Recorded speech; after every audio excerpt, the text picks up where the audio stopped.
Hey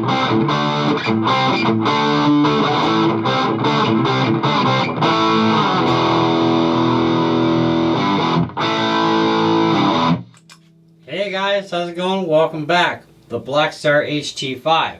Now this is the older version, okay? So the newer version's got chicken knobs, they've got a different layout, they've got like actual gain and main volume for the clean and for the overdrive. In this case you have straight clean control knob, that's it. And then your overdrive you have your own separate volume and gain, of course.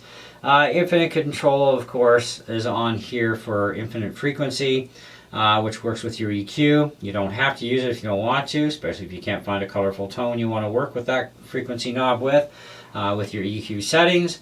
Both channels, it's a 2-channel amp, so both channels will share the EQ and the IFS.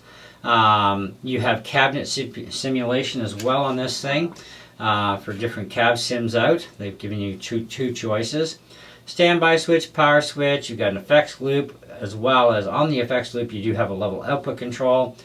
Two 16 ohm cabs can be hooked up to this at the same time, regardless of how many speakers are in each cab or size of speakers, as long as each cab in itself does not have more than 16 ohms or less than 16 ohms each. So it has to be right on 16 ohms basically. Or you can run a single 8 ohm only cab, regardless of how many speakers it has in it. So quite a bit in here. Now, it is also a semi-tube amp, so it does have 2 tubes in it, but then the rest of it, of course, is the solid-state side. It's a hybrid amp. So many YouTube channels, including all those music stores that promote this thing, call it an all-tube amp, and it is not. Okay, Blackstar even says it's a hybrid, right? The newest Blackstar HT5 that's out, which has a lot more features including reverb, etc., DI-out, USB, and so on. Acclaim Sound and Music, which is a Canadian company, they're calling that new one an all-tube amp. And it's like, no, you've got the same preamp tube, same power amp tube, and that's it. The rest of it's solid state. Hello guys, this is not an all-tube amp. Anyways, whatever, it is what it is. Marketing is marketing to get people to buy stuff, so hey, if you find out later they lied, then sue them. I don't really care. I knew what I was getting into, and I wanted this because it's a hybrid.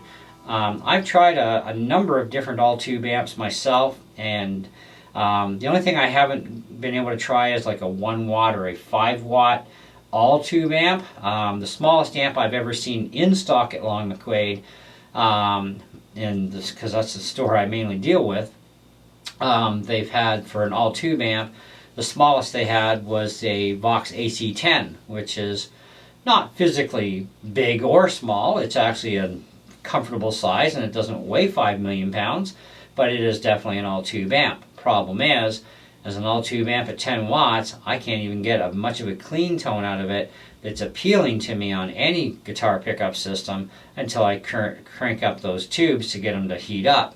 And that's the thing with all tubes, they do have to run a pretty good temperature to get really nice, right? And problem is they also have a lot of output.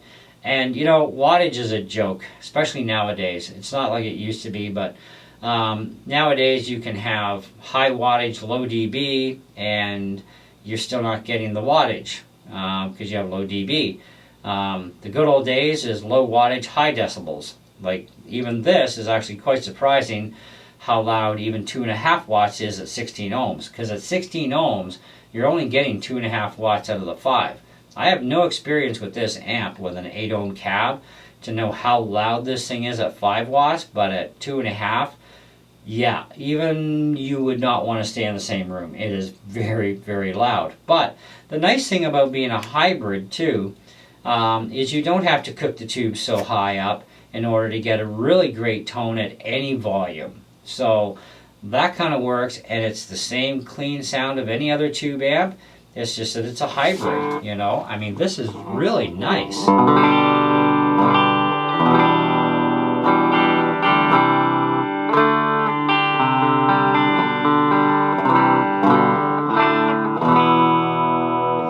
I have that IFS control knob at around 2 o'clock, which is kind of the sweet spot for what I want.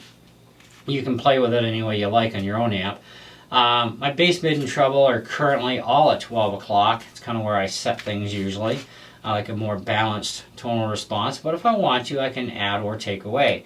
And the EQ on this thing is quite good. But it's a matter of, this is a video about what don't I like about this particular setup. Well, honestly, there's not much to not like about it, really.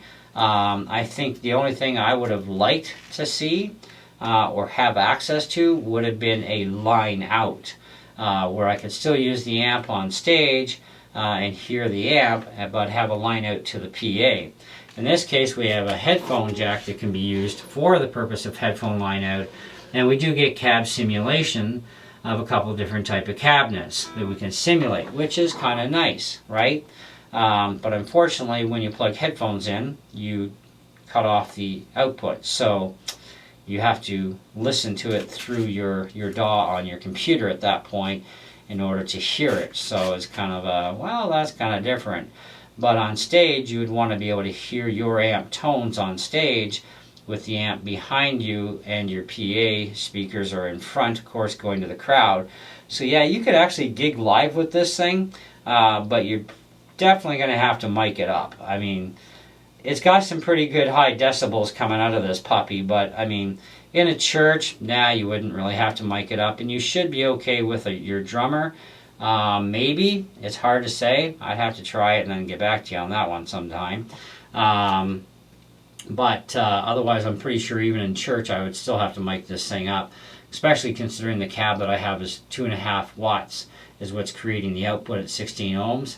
It's kind of going to be dicey, so I think you're going to want to mic this thing up. At 5 watts, though, on an 8 ohm, something like a 4x10 or 4x12, you would move more than enough air that you could easily keep up with a drummer, but it's whether or not how good your effects are going to sound when you're diming everything, right? So it's going to be, that would be tricky, I think. I think this is definitely more geared to, it's great for in here, it's great for maybe a coffee shop deal, maybe you're busking out in the park and you don't have to worry about a drummer drowning you out, then yeah, okay, you're golden in that case, right? But only to a certain point, of busking out in the park, you know what I mean? That's going to be the other things, right? It's only a total of 5 watts at 8 ohms, or 2.5 at 16. But I got to tell you, even at 2.5, it's still really freaking loud in here. My volume on my gain control is actually sitting at 9 o'clock right now.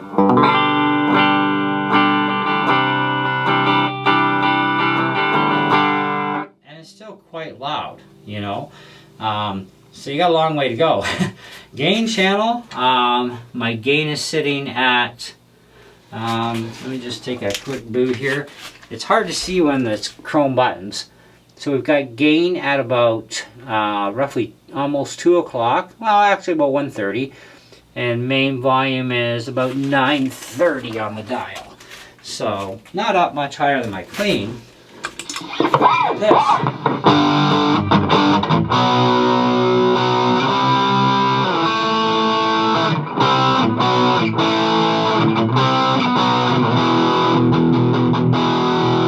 That's still quite loud. So I don't know. I'd have to try it with a drummer playing live in church and see if this thing can keep up. If it does, maybe at that point I'd actually get my wife to record a section of that video of something we're playing.